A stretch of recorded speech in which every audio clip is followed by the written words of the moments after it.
张黎预言成真，沉寂后的杨洋正悄然攀登新高峰。当流量成为双刃剑，杨洋选择把刀柄握在自己手里，2年沉寂不是退场，而是顶级明星的战略隐身。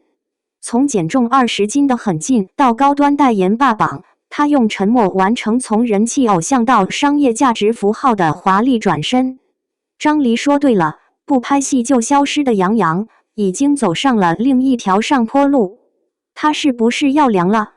这曾是2023年不少网友对杨洋的疑问。从我的人间烟火被群嘲演技油腻，到2年几乎零曝光，这位昔日顶流仿佛人间蒸发。可就在大家以为他要躺平时，一条官宣代言的动态让他的名字再次冲上热搜。那个穿着白衬衫坐在草地上的少年回来了。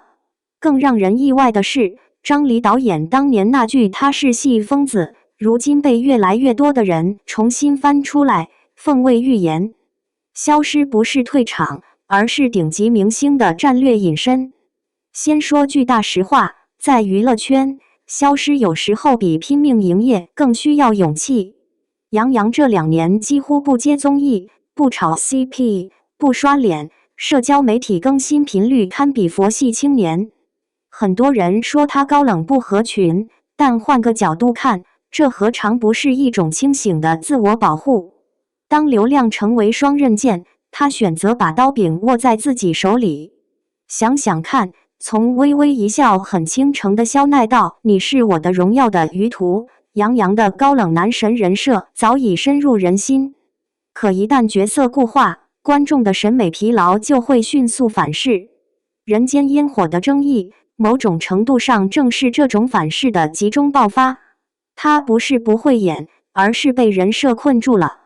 所以，他的消失根本不是逃避，而是一次精准的战略隐身。没有作品，就没有争议；没有曝光，就没有消耗。这招看似被动，实则高明。你看那些天天上热搜、刷脸刷到麻木的明星，有几个能保持长久的路人缘？杨洋这波操作堪称娱乐圈的反向内卷典范。20斤减重，亲自上阵打戏，这才是戏疯子的日常。说到戏疯子，很多人第一反应是梁朝伟、段奕宏那种方法派演员。但张黎导演当年用这个词形容杨洋，其实另有所指，他拼起来真的不要命。据剧组工作人员透露，为了新剧角色，杨洋提前半年就开始体能训练，硬生生减了20斤，从奶油小生蜕变成肌肉线条分明的硬汉。更狠的是，高难度动作戏他坚持亲自上阵，有场戏从3米高台跳下，落地时膝盖直接磕在水泥地上，第2天肿得像馒头，但他还是准时出现在片场。大家以为他靠脸吃饭，其实他比谁都拼。这是跟组摄影师的原话。想想《你是我的荣耀》里那段航天员训练戏，每一个动作都标准的像真的一样，背后是多少次的重复练习。偶像派的标签不该成为否定他努力的借口。而且，这种自虐式准备，恰恰说明他对表演的敬畏心。他没在人间烟火之后立刻接新戏，而是选择沉淀、调整、重塑。这不像某些演员，一有争议就赶紧用新作品洗白，结果越洗越糊。杨洋的节奏稳得像一杯放凉的茶，看似平淡，实则回甘。从白月光到品牌宠儿，他走的从来不是流量路。最近，某社交平台官宣杨洋为品牌代言人，一组草地大片直接把青春白月光拉回大众视野。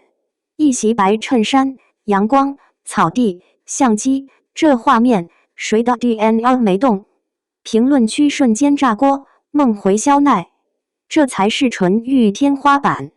双引号。但别只看表面的颜值暴击，品牌方为什么选他？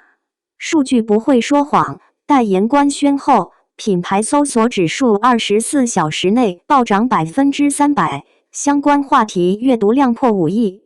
这背后是极强的商业转化能力和稳定的粉丝基本盘。更重要的是，他代言的品牌清一色是高端、质感、有调性的。从奢侈品牌到科技产品，几乎没有土味代言。这说明什么？市场认可的不仅是他的脸，更是他所代表的精英感和品质感。这跟那些靠土味情话和沙雕人设圈粉的流量小生完全是两个赛道。他不是在走流量路，而是在走品牌资产路。某4A 公司创意总监如是评价：流量会过期，但品牌资产可以沉淀。杨洋这2年看似消失，实则在默默积累这种无形资产。